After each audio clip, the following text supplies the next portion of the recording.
श्री हरिदास, राधे राधे। आप सभी का बहुत स्वागत करती हूँ मैं दीक्षा अपने चैनल दीक्षा विद स्टोरी में। तो दोस्तों, आज मैं आप लोगों के लिए लड्डू गोपाल जी की एक दिल छू लेने वाली घटना लेकर आई हूँ जो बहुत ही अच्छी है। तो आज की कहानी है जो मुझे भेजी है बुलंदशहर से अदिति ने। अदिति बताती हैं कि उनके जीवन में उनका जीवन ना बिल्कुल जैसे कहते हैं ना कि पटरी पर नहीं था। तो कैसे उनके जीवन मतलब एक लाइन पर आया। और बताती हैं कि उनके जीवन में एक ऐसी अद्भुत लीला घटी है घटना जो वो मुझे बताना चाहती थी। उन्होंने बोला कि मैंने आपकी स्टोरी सुनी जो मुझे बहुत अच्छी लगी, तो मुझे लगा कि मैं भी आपको अपनी स्टोरी भेजूं, तो इसलिए उन्होंने मुझे बुलंदशहर से भेजी है। तो अदिति कहती है मेरा नाम शिफ़ा भी है और मेरा नाम अदिति भी है। तो अदिति कहती हैं कि मेरा नाम शिफ़ा कैसे पड़ा, मैं आपको बताती हूँ। तो चलिए जानते हैं अदिति का शिफ़ा तक का क्या सफ़र था। तो अदिति कहती हैं कि मैं अनाथ हूँ और मेरे माता पिता भी नहीं हैं। मैं एक अनाथालय में पली बड़ी थी, तो मैं वहाँ पर पली बड़ी थी। मैं बहुत ही छोटी थी, मैं 13 साल की थी। जब मैंने अपना होश संभाला तो मुझे पता चला कि मैं अनाथालय में रहती हूँ। तब मुझे पता चला कि मुझे कोई यहाँ पे अनाथालय में ला कर के छोड़ दिया था, क्योंकि मैं एक सड़क पर पैदा हुई थी। और जिन लोगों ने मुझे देखा, मेरी माँ कौन थी, पापा कौन थे, ये मुझे नहीं पता। लोग बताते हैं कि मैं मरी पड़ी हुई थी, मेरी माँ मरी पड़ी हुई थी सड़क पर और मैं वहाँ पर पैदा हुई थी। तो ऐसी कुछ सिचुएशन थी, मुझे नहीं पता कि क्या हुआ था मेरी मम्मी के साथ, ये मैं नहीं जानती। लेकिन बताती हैं कि वो सड़क पर ही पैदा हुई थी। और अदिति कहती है कि लेकिन मैं जिस अनाथालय में थी वहाँ की जो भी आंटी थी, मतलब मुझे ऐसा कभी लगा ही नहीं कि वो इस तरह से मेरे साथ उन्होंने बहुत ही अच्छा बर्ताव किया, बहुत ही अच्छा बर्ताव किया। कहती है अदिति कि मैं धीरे धीरे बड़ी हुई और मुझे मतलब पढ़ाई लिखाई करना था बहुत। मैं चाहती थी कि मैं बहुत ही अच्छी ग्रेजुएशन मतलब अपनी करूँ, मैं ग्रेजुएट बहुत अच्छे से कर पाऊँ अपने आप को, ताकि मैं अपनी लाइफ में कुछ कर सकूँ। ठीक है, तो इस तरह से अदिति का जीवन मतलब चल रहा था। तो अदिति बड़ी हुई, तो जब वो 9th क्लास में थी तो एक आंटी आई जिनका नाम था जेनिफ़र। तो जेनिफ़र जो आंटी आई थी उन्होंने अदिति को गोद ले लिया। तो जेनिफ़र जो थी उनकी भी शादी नहीं हुई थी, वो भी अनमैरिड थी। तो कहती है जेनिफ़र कि उन्होंने मुझे गोद ले लिया। ठीक है, गोद ले लिया तो वो दोनों साथ में मतलब रहने लगी। तो फिर उन्होंने अदिति को जब गोद लिया तो उन्होंने बोला कि अदिति तो बहुत ही मतलब अदिति कहती है कि मैं थोड़ा-सा बहुत ही उन्होंने बोला कि तुम बहुत ही सुंदर और बहुत ही टैलेंटेड हो, इस उम्र में ही बेटा तुम आगे चल के बहुत अच्छा करोगी। तो फिर उन्होंने इसी तरह से उनको गोद ले लिया था। अदिति ने लिख भेजा था मुझे कि उन्होंने मुझे गोद लिया, तो मुझे बहुत ही सुकून मिला। वो अनमैरिड थी लेकिन फिर भी मुझे उनमें माँ दिखाई देती थी, एक माँ की तरह वो मुझे बहुत प्यार करती थी। और इसी तरह से मैं धीरे-धीरे बड़ी हुई, मैंने अपनी एजुकेशन कंप्लीट की और इसी में मतलब करते-करते उन्होंने बीए, एमबीए कर लिया। अदिति कहती हैं कि मैं आज एमबीए करके आज मेरा रिज़ल्ट आने वाला था। मैं बहुत ज़्यादा खुश थी, क्योंकि मुझे जॉब लगने वाली थी अब। तो अदिति कहती मेरा रिज़ल्ट आया, मैं बहुत खुश हुई और उसी दिन जो जेनिफ़र थी उनकी शादी भी थी। तो जेनिफ़र भी अब शादी करना चाहती थी, तो उन्होंने भी शादी कर ली अपनी और अदिति का भी रिज़ल्ट आ गया। तो अदिति ने जब जब जेनिफ़र ने शादी कर ली तो अदिति कहती है जब उन्होंने शादी की तो मुझे लगा कि वो मतलब उनके हस्बैंड भी उनके साथ ही रहते हैं, तो मुझे लगा कि मुझे यहाँ नहीं रहना चाहिए। तो अदिति कहती है कि फिर मुझे जॉब लग गई और उसके बाद मैंने अपना एक दूसरा रेंट पे घर ले लिया। उसके बाद मैं वहाँ पर रहने लगी। ठीक है, उसके बाद अदिति कहती है कि मैं बहुत ज़्यादा खुश थी क्योंकि मेरी जॉब भी थी। और एक चीज़ अदिति ने ये बताई मुझे कि वो जहाँ पहले अनाथालय में रहती थी ना, जब उन्होंने अनाथालय छोड़ा था ना, तो वहाँ पर जो आंटी थी ना वो लड्डू गोपाल जी की बहुत बड़ी भक्त थी। तो वो अब बूढ़ी हो चुकी थी, तो उन्होंने अपना लड्डू गोपाल जी, जो भी उनके पास लड्डू गोपाल जी थे, उन्होंने अदिति को दे दिया था। तो अदिति भी जब जेनिफ़र के घर आई थी तो अदिति कहती हैं कि जब मैं जेनिफ़र के साथ थी तो मुझे मतलब बिल्कुल भी ये नहीं लगा कि मैं किसी दूसरे क्रिश्चियन के घर में हूँ, ऐसा नहीं लगा था उन्हें। वो कहती मैं लड्डू गोपाल जी की सेवा पूजा करती, यहाँ तक कि जो आंटी थी वो भी कभी-कभी लड्डू गोपाल जी की सेवा पूजा कर देती थी। और जब वो मतलब ठीक-ठाक नहीं होती थी तो कहती थी वो मेरी हेल्प कर देती थी इन सब चीज़ों में। सब कुछ बहुत अच्छा चल रहा था। दीदी कहती है मेरी ज़िंदगी ऐसी लग रही थी जैसे कितनी अच्छी है। लेकिन कहते हैं ना कि जब अच्छा होता है ना तो बुरा भी होता है। तो वही चीज़ अदिति के साथ होने वाला था। तो अदिति कहती हैं कि मुझे सब कुछ अच्छा लगा जब मैंने घर रेंट पर ले लिया, तो मैंने अपने लड्डू गोपाल जी को भी वहीं रखा, मतलब मैं, मेरे लड्डू गोपाल जी और मेरा घर, हम तीनों साथ रहते थे। तो अदिति कहती है कि मेरे जीवन में सब कुछ बहुत अच्छा चल रहा था, लेकिन जब उन्होंने मतलब उनकी जॉब भी लग गई, वो जॉब करने लगी, तो कहती हैं अदिति कि जब वो जॉब करती थी तो वहाँ पर एक उनके कलीग थे, ठीक है। तो उनका कलीग थे, उनका नाम था आदिल। वो कहती हैं कि आदिल मुझसे हमेशा बातें किया करते थे, लेकिन हम दोनों को कब एक दूसरे से प्यार हो गया उनको खुद को नहीं पता चला। वो कहती है कि वे जब उन दोनों एक दूसरे को चाहने लगे तो अदिति ने मतलब पहले मना कर दिया कि वो उनसे शादी नहीं कर सकती, क्योंकि अदिति जानती थी कि वो एक मुस्लिम है। तो वो कहती थी कि आप एक मुस्लिम हैं और मैं एक हिंदू हूँ, तो मैं आपसे शादी नहीं कर सकती। लेकिन आदिल ने समझाया उन्हें कि ऐसा कुछ भी नहीं होता, हम एक दूसरे का दिल मिलना चाहिए, जात या धर्म ऐसा कुछ नहीं होता। उन्होंने बोला कि हम यहाँ पर सब हिंदू ही पैदा हो जाते हैं, पैदा होकर तो हिंदू ही आते हैं ना, लेकिन हमें यहाँ आने के बाद ना मुस्लिम बना दिया जाता है। ये बात आदिल ने कही, जो अदिति कहती हैं कि उनके दिल को ये बात छू गई कि सच हम हिंदू ही तो पैदा होते हैं ना, लेकिन हमें यहाँ आने के बाद मुस्लिम का दर्जा दे दिया जाता है कि हम मुस्लिम हैं। तो इस तरह से बातें करते हुए अदिति ने बोला कि ठीक है। तो अदिति कहती है कि मैं मान गई, मैंने शादी कर ली। उसके बाद मैंने उनसे बोला कि आप मुझे कभी फ़ोर्स नहीं करेंगे कि मैं मुस्लिम धर्म में जाऊँ, ऐसा कुछ उन्होंने बोला। तो उन्होंने भी बोला ठीक है। उसके बाद मतलब वो दोनों साथ में रहने लगे शादी के बाद, साथ में रहने लगे। उसके बाद एक दिन आदिल की अम्मी का फ़ोन आया। अदिति कहती हैं आदिल की अम्मी का फ़ोन आया, तो उन्होंने मुझसे मतलब मैंने बाई चांस मैंने उनका फ़ोन उठा लिया, तो उन्होंने मुझसे बोला कि आप कौन बोल रही हैं बेटा? तो मैंने बताया कि मैं आदिल की वाइफ़ बोल रही हूँ। तो उन्होंने बोला कि मुझे आदिल से बात करवाइए। तो मैंने आदिल से बात करवाई, तो आदिल ने बताया कि मम्मी मैंने एक हिंदू लड़की से शादी कर ली है, जो कि वो एक लड्डू गोपाल जी की बहुत बड़ी भक्त है, और इसलिए मैं उसको गाँव लेकर नहीं आना चाहता। तो इसलिए क्यों नहीं लेकर आना चाहता, क्योंकि आप तो जान गई हैं ना। तो अम्मी ने उनकी कहा कि ठीक है बेटा, कोई बात नहीं, आप गाँव लेकर आओ, जो भी हैं जैसे भी हैं हम एक्सेप्ट कर लेंगे, आप परेशान मत हो, ठीक है। तो मतलब जो है अदिति, उन्होंने बोला कि ठीक है अम्मी, हम 1 हफ़्ते बाद हम छुट्टी लेके अपने ऑफ़िस से आएँगे। तो उन्होंने बोला ठीक है।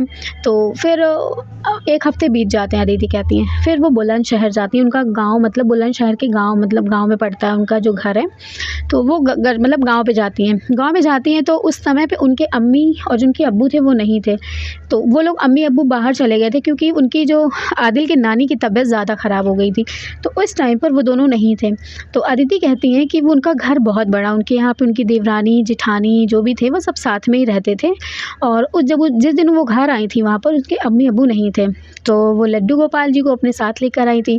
तो आदिल घर आने के बाद उन्होंने मतलब अब मम्मी से फ़ोन करके उन्होंने पूछा कि आप कहाँ? तो उन्होंने बोला कि नानी की तबीयत ज़्यादा ख़राब है, आप वहाँ पे जाओ, वहाँ पे सब लोग हैं और मैं आप थोड़ी दिन बाद आ जाऊँगी। तो अदिति भी वहाँ पे चलने के लिए राज़ी हो गई। तो फिर वो घर आती हैं तो अपने साथ लड्डू गोपाल जी को ले आती हैं। जब लड्डू गोपाल जी को ले आती हैं तो जब लोग दरवाज़े पर लड्डू गोपाल जी को और अदिति को देखते हैं, अदिति को साड़ी पहना हुआ, मांग में सिंदूर लगाया हुआ, हाथ में चूड़ा पहना हुआ, तो वो देख कर के अजीब तरह से मुँह बनाती हैं। अदिति कहती हैं जब उन लोगों ने मुँह बनाया तो मुझे बहुत ही अजीब लगा।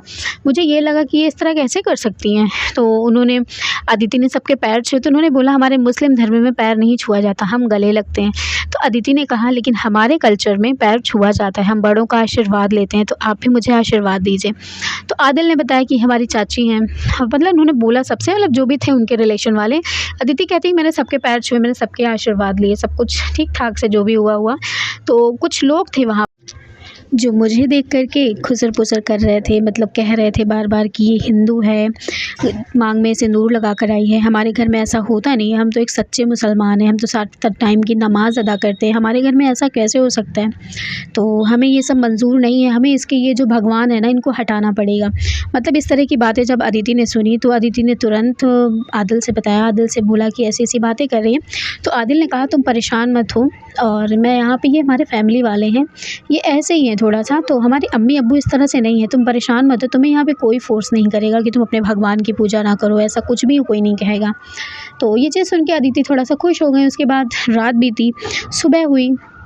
सुबह होने के बाद खबर आई कि उनके अम्मी अब्बू भी नहीं आएँगे, उनकी नानी की डेथ हो गई है। तो अदिति कहती है कि उन्होंने बोला कि वो नई दुल्हन है, उनको वहाँ पर मत लेकर आना, ठीक है। तो अदिति कहती है कि मैं वहाँ नहीं गई, मैं वहाँ पर ही रुक गई। तो आदिल को वहाँ पर जाना पड़ा। तो जब आदिल को वहाँ पर जाना पड़ा, मैं नहीं गई, तो आदिल ने कहा कि चाची आप यहाँ पर ध्यान रखिएगा, तो उन्होंने बोला ठीक है। अब अदिति कहती है कि मुझे नहीं पता था कि यहाँ मेरे साथ कितना बुरा होने वाला है, मेरे लड्डू गोपाल जी के साथ इस घर में कितना बुरा होने वाला है। तो उन्होंने कहा मैंने लड्डू गोपाल जी को जिस जगह पर रखा हुआ था, मैंने सोचा कि सुबह हो गई, अब मैं चल के उनको भोग लगा देती हूँ। तो जब सुबह हुई ना, तो वहाँ मुझे लड्डू गोपाल जी दिखे नहीं। मैंने वहाँ पे जो कुछ लोगों से पूछा, तो कोई इनको कहता उनसे जाके पूछ लो, कोई उनको कहता उनसे जाके पूछ लो।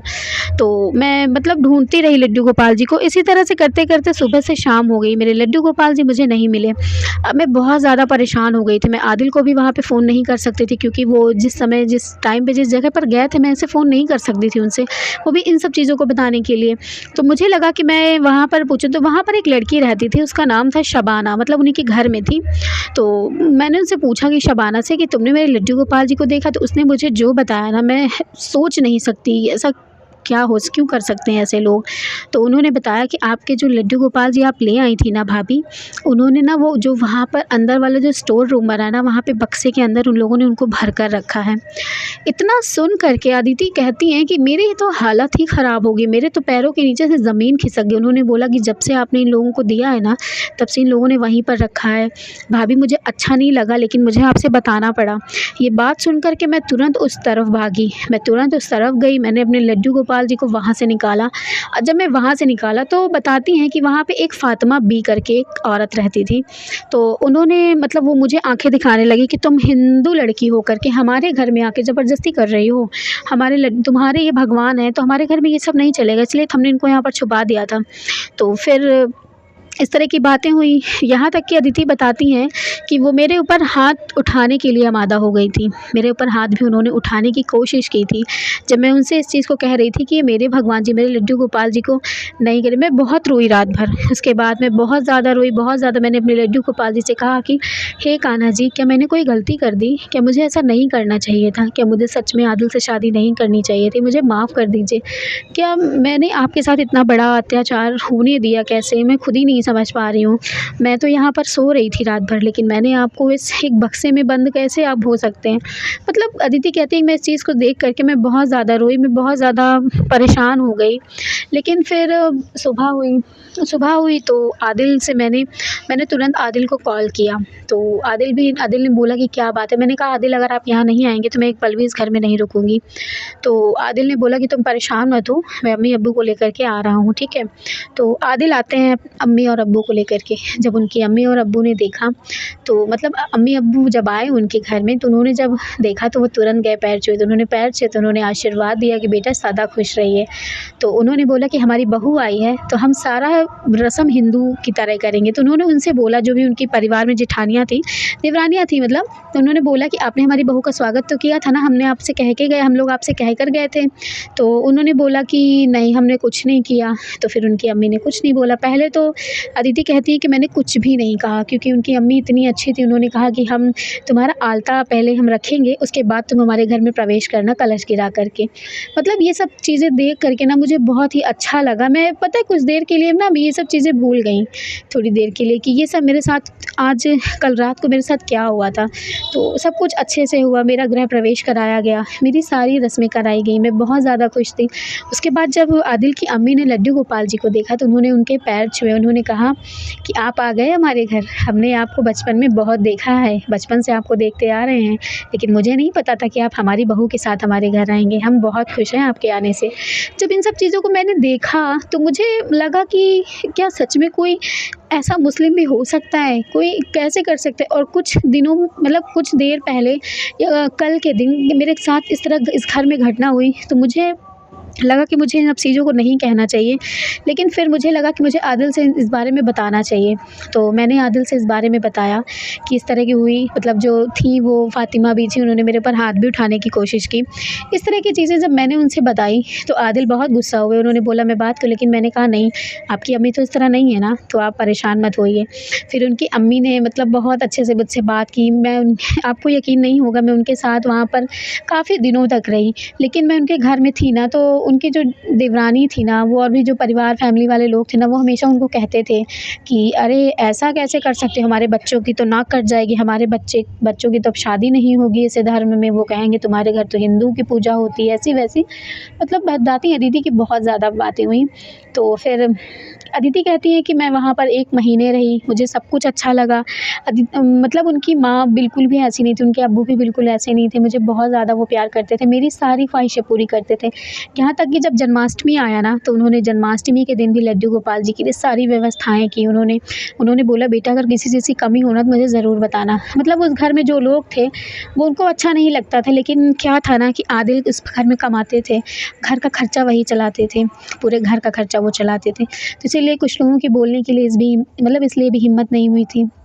तो इसी तरह से अदिति कहती हैं कि था सब कुछ। फिर उन्होंने मुझे कभी इस चीज़ के लिए फ़ोर्स नहीं किया कि तुम अपना धर्म बदलो। लेकिन अदिति कहती हैं कि जब मुझे लगा कि वो मेरे धर्म को इतना ज़्यादा मानते हैं तो मैं क्यों नहीं। तो उन्होंने बोला कि जब उनका भी कोई मतलब फेस्टिवल आता तो मैं भी उनमें हेल्प करा देती, सब कुछ करती। तो उन्होंने अदिति का नाम बदल करके शिफ़ा रख दिया था। उन्होंने बोला कि बेटा मैं तुम्हारा नाम बदल करके शिफ़ा रख देती हूँ, ठीक है।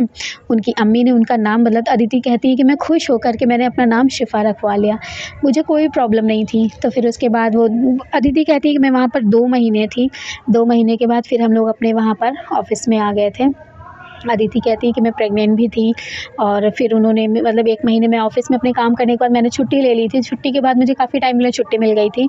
तो अदिति कहती है कि फिर मैं वहाँ पर आई अपने ससुराल में, वहाँ पर रही, मुझे सब कुछ बहुत अच्छा लगा। लेकिन इन लोगों ने जो कुछ लोग थे वहाँ पर जो मेरे लड्डू गोपाल जी के साथ इतना बड़ा बुरा बर्ताव किए थे, इस चीज़ को मैं कभी भूल नहीं सकती। और एक चीज़ और अदिति बताती हैं कि मैं कभी अपने लड्डू गोपाल जी को उस घर में अम्मी और अब्बू के अलावा किसी पे मैं भरोसा नहीं करती। और आपको पता है मेरे लड्डू गोपाल जी भी उस घर में बहुत खुश रहते हैं। और सबसे अच्छी बात ये है कि उनके घर में ना कोई नॉनवेज नहीं खाता। सबसे अच्छी बात तो यही थी मेरे लिए उस घर में रहना, तभी मैंने उस घर में 2 महीने बिता लिए। और आपको पता है उस घर में ऐसा लगता ही नहीं है कि ये मुस्लिम का घर है। वो कहती हैं कि मतलब बिल्कुल लगता ही नहीं है, ऐसा लगता है कि ये हमारे कान्हा का घर है। तो आज की थी ये लीला कथा जो मुझे अदिति ने बुलंदशहर से भेजी थी। उन्होंने बताया कि मैं अदिति से कैसे शिफ़ा बनी। तो आप लोगों को कैसी लगी मुझे ज़रूर बताइएगा। एक छोटी-सी घटना थी जो उन्होंने बोला कि मेरी ज़िंदगी ऐसी मतलब इस तरह से थी, मेरे लड्डू गोपाल जी के साथ ऐसा थोड़ा-सा उन लोगों ने ऐसा बर्ताव किया था। तो ये छोटी-सी घटना उन्होंने मुझे बताई। तो आपको कैसी लगी आप ज़रूर बताइएगा, मुझे कमेंट ज़रूर करिएगा। अच्छे और मेरे चैनल पर नए हैं सब्सक्राइब करके जाइएगा, बेल बटन को प्रेस कर दीजिए क्योंकि आने वाली सारी स्टोरीज़ आप लोगों को मिल सके। और हाँ, आपके पास भी कोई स्टोरी हो तो आप मुझे ज़रूर लिख भेजिए मेरे इंस्टाग्राम आईडी पर। आप मुझे कमेंट भी कर सकते हैं। लड्डू गोपाल जी से जुड़ी कोई भी जानकारी अगर आपको चाहिए तो आप मुझसे ज़रूर पूछ सकते हैं। तो मिलूँगी आप लोगों से कल, तब तक के लिए राधे राधे, जय श्री कृष्णा, श्री हरिदास, बाय।